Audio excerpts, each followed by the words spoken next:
Naam kaka, asalamu alaikum. Salamu wa rahmatullah. Kwema kaka? Kwema, habari za Tanga ndugu yangu? Bana, namshukuru Mungu, mambo yanakwenda vizuri kama ilivyopangwa. Ndio, funga hii asemaje ndugu yangu? Bana, huu mji wa kidini shekhe, huku watu wanafunga kweli kweli, kwa maana ya kumwabudu Mwenyezi Mungu na kumtaka radhi Allah katika majambo yote na kufanya istighfari. Ndio. Naam, Sefu, Simba Sports Club jana tumeangusha alama 2 katika mchezo dhidi ya Dodoma Jiji, mchezo ambao ulikuwa na mambo mengi kweli kweli, mchezo ambao ulikuwa na intensity ya kuvutia, hasa timu zote zilipambana kwa nafasi zake kuhakikisha kwamba wanaondoka na alama. Binafsi kwa upande wako, namna ambavyo umetazama mchezo na ikiwa karibuni hapa mchezo unaofuata ni dabi ya Kariakoo, mchezo ulikuwa namna gani na unatoa taswira aina gani kuelekea mchezo huu mkubwa ambao upo mbele yetu? Abdallah, upande wangu naam, niliutazama mchezo kwa kiasi kwa sababu ya kichangamoto za mvua na nini, lakini niseme nilifanya mawasiliano asubuhi na mtu mmoja ambaye alikuweko jana uwanjani. Ndio. Kwanza uwanjani kulikuwa na sitofahamu nyingi kabla ya mchezo wenyewe. Inaonekana kuliandaliwa makundi ya watu ambao walikuwa yani wametoa viongozi kisaikolojia, wamewatoa mashabiki kisaikolojia, na hatima ya kilichotokea nje ya uwanja ndio kile ambacho ulikiona ndani ya uwanja, watu kurusha mawe na vitu vingine. Mwanadamu anapoanza kufanyiwa hila ambazo hazina msingi ndani yake, huwa mwanadamu anakopi yale matukio, baada yake anataka kwenda kuyafanyia maamuzi baadaye, na maamuzi ya kukopi matukio mabaya ni kufanya ubaya. Jafet Dani Abdallah, samani nimekupa jina sio lako. Abdallah, ukifanyia ubaya shabiki kama sio wema, basi shabiki kulipa ubaya ni jambo rahisi anapokuwa amekosa matokeo kuliko anapopata matokeo. Hana njia yoyote ya kulipiza ubaya uliomfanyia zaidi ya jambo hilo. Lakini Abdallah, ndio, hatuwezi kustawisha mpira wa Tanzania kwa hila, magando, vitu vya hovyo ambavyo vinafanyika.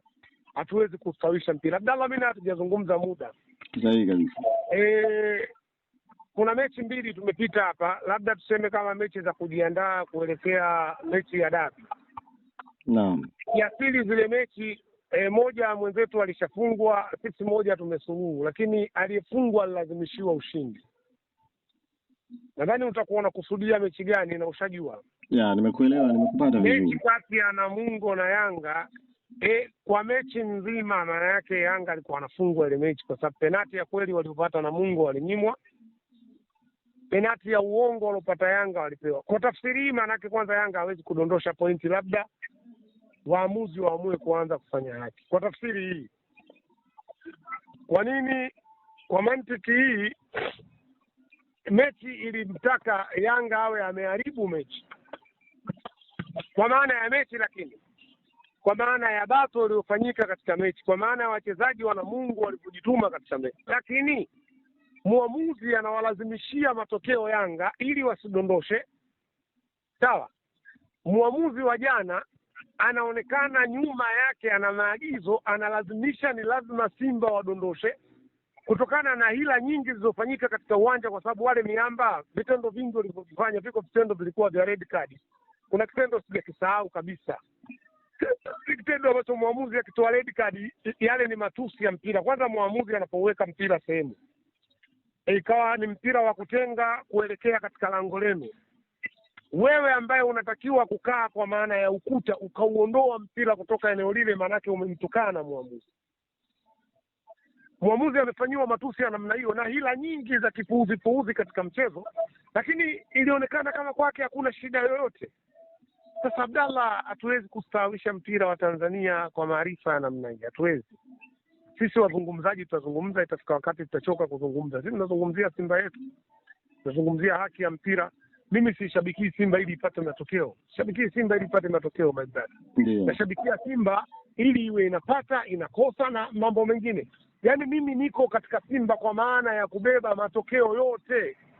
Otherwise Simba iwe imefunga, Simba imefungwa, imepata sare, ili mradi tu matokeo hayo yawe matokeo ya ndani ya pitch, yasihusishe mtu mwingine.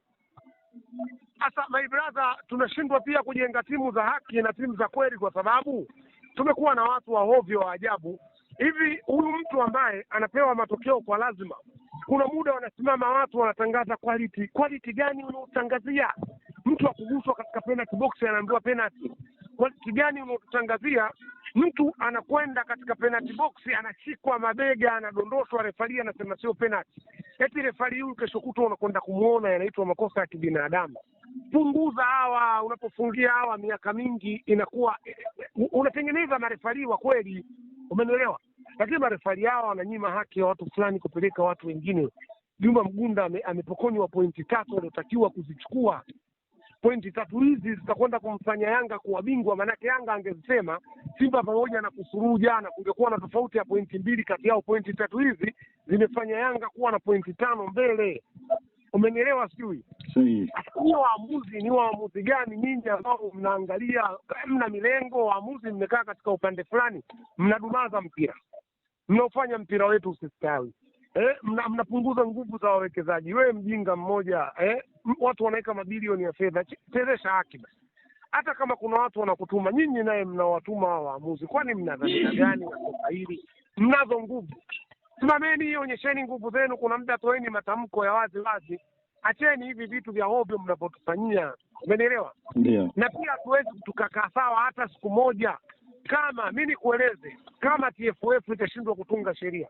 Hawa viongozi wakubwa wa serikali wenye mamlaka makubwa hawa wana upande ni wajumbe katika bodi za Yanga, wana upande wana timu.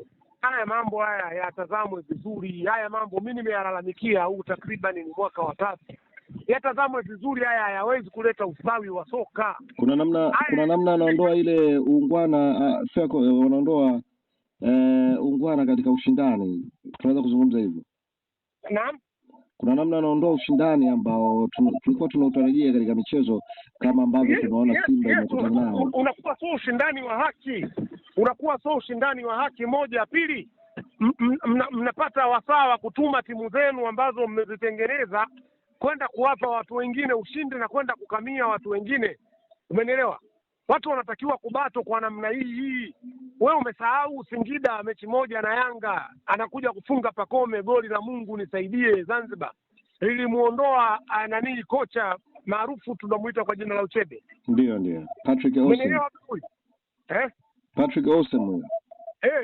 Ilimuondoa kwa nini? Kwa sababu mwenye timu hakutaka kile kitokee. Hakukuwa na sababu yote ya msingi baada ya mechi ile tu kwa nini umewakamia Yanga. Umenielewa? Kilichotakiwa kufanya ni kama mwaka jana, unapumzisha wachezaji 7. Unacheza na Simba unachezesha furu mkoko, ukicheza na Yanga unapumzisha wachezaji 7. Huo hauwezi kuwa mpira. Huo hauwezi kustawi kutuletea kuwa mpira. Umenielewa? Dodoma Jiji nyinyi tuna mara nyingi mnatupa mechi ngumu, tunashukuru kweli kweli. Sasa mmevuka na nyinyi mshaanza kuwa wajinga, mtoi tena mechi ngumu, mnasikiliza mapokeo kutoka kwa Anthony Mavunde. Ovyo tu my brother, ovyo tu. Sasa hatuwezi kuwa na mpira wa namna hiyo. Kwa hiyo mimi juu ya mechi ya jana sina chochote ninachowadai wachezaji wangu, sina chochote. Nimewaona wamecheza katika morali kubwa, wamejituma, wamenipa kila kitu cha mpira. Bali nasikitishwa kuona waamuzi wamekuwa waoga. Watu wanaleta mahila, wanaleta magandogando katika mipira, wanaleta upumbavu katika mipira, wanatazamwa. Waamuzi, jaribuni kuchezesha haki. Hao mnaotaka kuwabeba hawana nguvu my brother. Hawa imebaki taarabu tu, mtu anasimama, umeona bwana Yanga, umeona Yanga wanapofanya. Basi wafanye haya yafanane na kile kilichopo uwanjani. Hayaonekani hivyo. Kwa kubwa si tunavunjwa nguvu. Nikwambie Abdallah, katika medani ya mpira ili lishike na kueleza ishu ya kimpira. Ndio. Unakutana naye akiwa anapewa favor. Wewe unanyimwa favor, inakuondolea morali ya mpira. Inakuondolea ule uwezo wako wa kupambana wa kawaida. Umenielewa? Inakutengeneza kuona wewe ni dhaifu hata kama sio dhaifu. Sasa mimi sikubaliani nayo. Mimi sioni kwamba tunatija. Sioni tunalazimika nani tumpe nani asipewe. Na mimi mashaka yangu makubwa Abdallah. Ndio. Wako watu wanayafanya haya kwa sababu hawapendi kumuona Mohamed, kwa sababu hawapendi kumuona Multaza.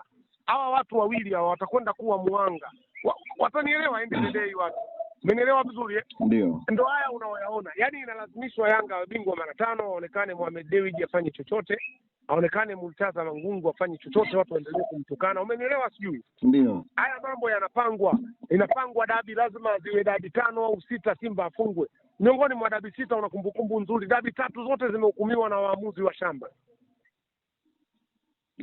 Ukiwa na maana gani hapo ndugu yangu sasa? Si Kayoko alituamulia dabi ya kipumbavu tu. Si umenielewa sijui? Yanga wanaenda kutufunga goli moja, tunanyimwa penalti 3. Ndio. Dabi inakwisha, tumefungwa sisi. Mwaka jana tunaenda kufungwa na goli la offside. Dabi hiyo. Umenielewa vizuri? Ndio. Miongoni mwa dabi 3 iko dabi moja sisi tulinyimwa penalti ya wazi wazi, sisi magoli tunaomboa offside, wenzetu wanatufunga. Ilikuwa ya 2-1 ile kama na Fred Koblani na nini? Ndio. Anasawazisha goli. Ile dabi shekhe, tunapewa penalti ya uongo, mtu kakimbia akasimama mwenyewe, alokuja nyuma akamgonga, akaambiwa ili tuta. Ni vitu vya ovyo tu my brother. Hivi vyote vinalazimishwa na wako watu maalum wanaopanga. Hata sisi tuambie wana feri, kwa sababu unapopanga vitu vya kijinga uifanyi hata hiyo timu yako kuwa ni timu kweli. Na ndio maana tutenda kwenye matokeo ya kweli. Ina miaka 2 imeishia hatua ya makundi. Bana, nikushukuru sana kaka. Bana, na mimi nikushukuru, lakini mimi ni shauri niwaambie wana Simba tuendelee kusupport timu yetu, kwa sababu ndio timu yetu na ndio timu ambayo Mungu ameijalia kuikomboa nchi yetu, na wenye uwezo tujitokeze kwa wingi kwenye dabi, kwa sababu kwenda kushinda dabi si ni lazima. Shukrani sana. Haya, tuko pamoja.